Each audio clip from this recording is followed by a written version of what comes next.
Welcome back to Three Go Searching by Patricia St. John. When we last left our friends, they had finally managed to get from the sea to the closest village, and it turned out to be Leela's village. After a good meal, they fell soundly asleep. Chapter 9. Only a Little Light. When David woke, the sun had already dipped behind the red rocks across the river, and the evening was cool and quiet. Wafi was still fast asleep. David felt as though he never wanted to move again, for his limbs were stiff and heavy from the cold sea and the long walk inland. So he just lay still, peeping over the top of the blanket and listening to the clucking of the hens outside, the sound of running water at the bottom of the path, the bubbling pot on the charcoal, and the soft chatter of Leela and her mistress. They were sitting in the doorway, teasing and combing brown sheep's wool and winding it into balls. "I'm going across to the neighbors to see if they will lend me some nice fresh mint," said Leela's mistress. "We must have a good meal ready when the doctor comes for his son. He will surely come tonight when he gets the message. You watch the stew, and I'll take the children with me." She tossed the baby onto her back and went away with the two older children clinging to her dress. Leela only waited till she had disappeared around the cactus hedge before she screwed herself around to look at David, who raised his head to smile at her over the top of the blanket. She gathered the wool into her lap and came and sat down beside him on the mat. "The time is flying, David," she said sadly. "My master went to carry the news to your father as soon as you slept. It is a long walk over the mountains, but they will soon be back for sure, and then you will go. All day I have wanted to wake you, but my mistress would not let me." "Why did you want to wake me?" asked David. "I was so tired that I don't think I'd have heard you." "Why?" repeated Leela impatiently. "To tell me more, of course. Just think, David. No one has told me anything or spoken to me about the Lord Jesus since I came back to the village. I look at the picture, and I try to remember, but I forget so much. Tell me more, David. Tell me more about Jesus. Tell me how I ought to pray. I want to know so many things. I could listen all night." "Praying is telling God everything," answered David. "I prayed in the boat." "And what happened?" asked Leela. "I remembered how Jesus walked on the sea. There was a shining moonlight path on the water, which looked as though he were coming to me, and I wasn't so afraid after that. Then they told us they weren't going to throw us into the sea, and I knew we were going to be safe. And at the well, I prayed I'd find someone kind, and I found you." Oh, cried Leela, wringing her hands, overcome by the thought of the troubles and dangers that her friend had been through. "But the Lord answered your prayers, David. I'm going to pray that another Christian will come and teach me more. How can I be a Christian alone? I don't dare tell anyone. They would beat me, and I have no one to talk to or to teach me." "I know one way," said David. "You can be different. When Dad comes, I'll ask him to tell you my verse. It's about sons of God shining like lights in the darkness, because Jesus makes them different. You are the only light in the village now. It means that when everyone else tells lies, you will be truthful. And when everyone else is cross and unkind, like those little girls at the well, you will be kind. I'm a Christian, and Wafi isn't, and we are different. After I remembered about Jesus last night, I wasn't really afraid anymore. But Wafi was afraid all the time." Wafi pricked up his ears. He had been wide awake for the last 5 minutes, but, like David, he had not felt like moving, so he had just lain quietly. The other two children, deep in conversation, had not noticed him.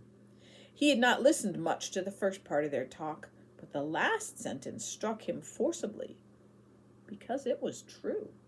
He shut his eyes and pretended to be asleep again. He wanted to think it over.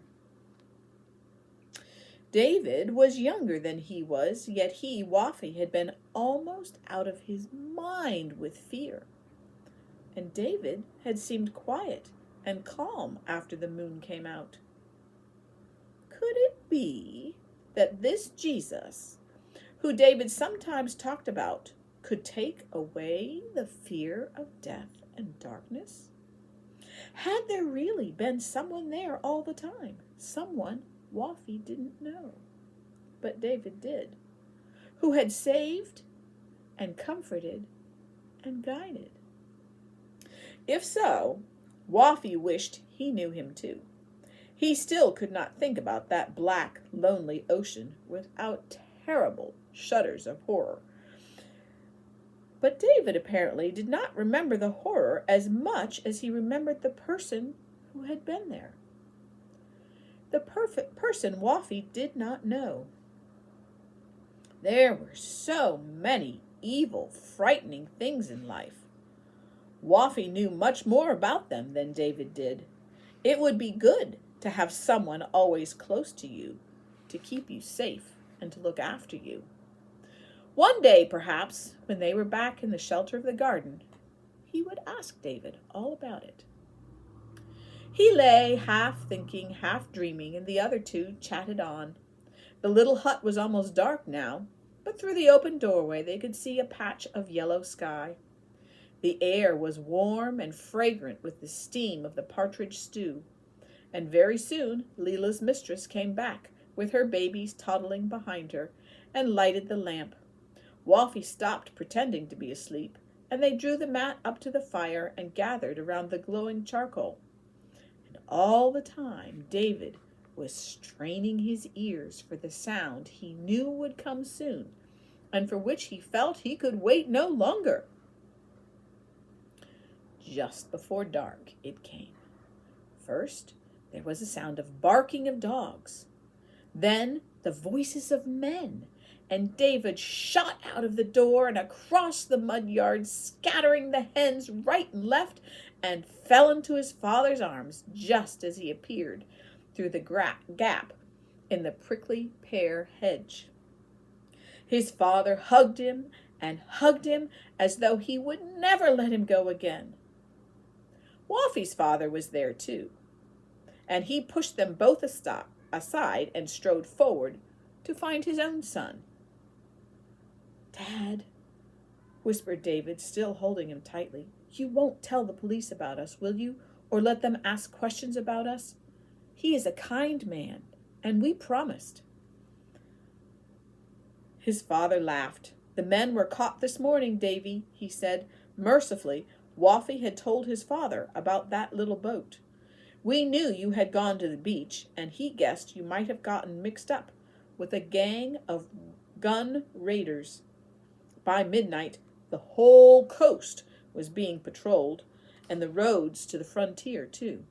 The little boat was found in a creek this morning. It must have slipped in before dawn. The guns were found up in the mountains, hidden in a truckload of frozen fish, and the men were traced this afternoon. They must have been very thankful they let you go. Smuggling is a light sentence. Harming young boys is not." "Oh," said David. He felt sorry for the men, yet in one way he felt rather relieved. His secret had been weighing heavily on him, and he felt he never wanted to have another secret as long as he lived. He relaxed against his father's shoulder. "Let's go home to Mother," he whispered. "Soon," said Dad, "but we must stay a little and thank the kind people in Leela.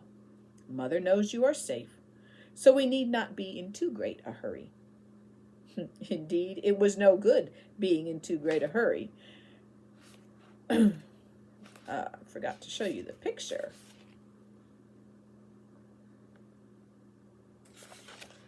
Indeed, it was no good being in too great a hurry, because the tables had already been set and the feast was being laid. The partridge stew was poured into a clay dish, and the new loaves were broken into hunks. Rugs and mats were spread on the floor, and they all sat down in the steaming little room. The smell of the oil lamp mingled pleasantly with the smell of hot bread and savory meat and fresh mint.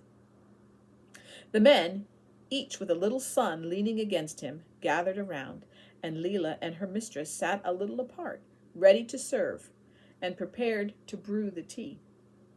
It was a good supper, and the hungry children did full justice to it. Everyone talked at once about the extraordinary events of the previous night, except Leela. She sat silent, her hands clasped, her heart as heavy as lead. David's father had come so suddenly, and after supper they would go so quickly. She would not be able to speak to them alone, or ask all the questions that were crowding into her mind. She was hungry for the bread of life, yearning to know more, but there would be no further chance. Yet, David had told her one thing to which she could cling. She would be different, like light in the dark. Jesus could make her different. She did not know how, but David had said he could. The meal was finished, and the doctor was eager to leave as soon as possible.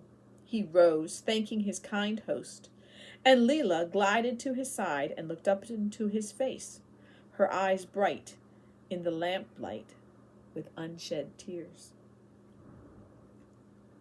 "Aren't you going to tell them?" she whispered. "They'll never hear unless you do."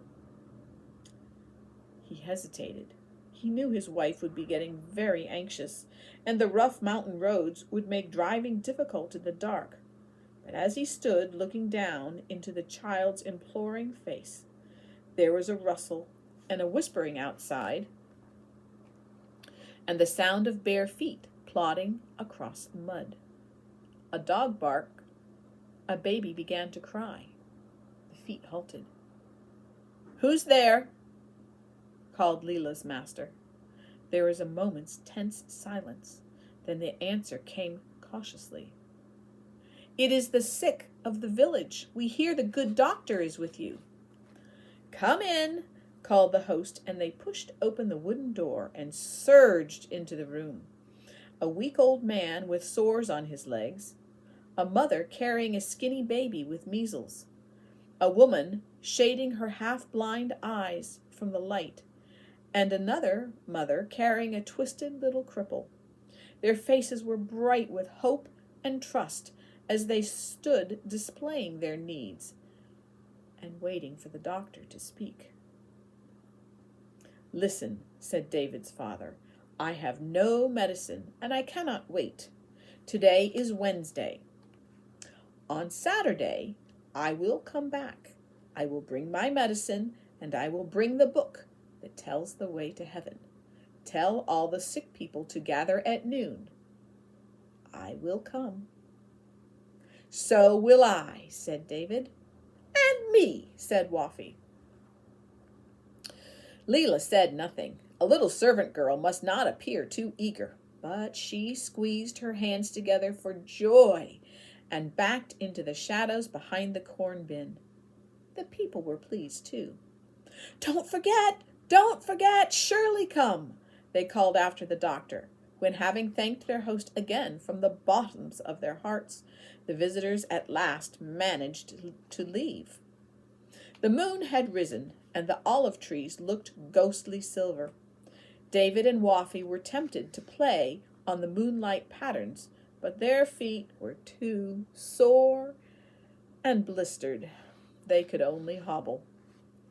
They were glad to snuggle against their fathers in the warm car and to start the long, bumpy journey home. They drove slowly along an uneven mule track, and there was nothing to see but silver mountains against a starry sky, and now and then patches of white narcissus, ghostly white in the moonlight. But after many miles of bumping, they reached a main road. Then Dad got up speed, and they went racing through the night, on and on, till they could see the sea on their right and the lights of the town ahead, and David felt as though it was years and years since he had seen Mother. So much had happened to him, inside and out, since the night before, and he felt like a completely new boy. Life, he thought, would never be quite the same again. He could see the harbor. Then they were climbing the hill. There ahead were the orange windows of the hospital, and Mother and Joan and Ragbag standing under the porch lamp in a circle of light. Dad pulled up beside them, and David flung himself across Waffy's father, accidentally giving him one in the eye as he passed, tumbled out the door, and was swallowed up in Mother's arms, while Joan passionately kissed the seat of his trousers, and Ragbag barked and barked and barked. David was home.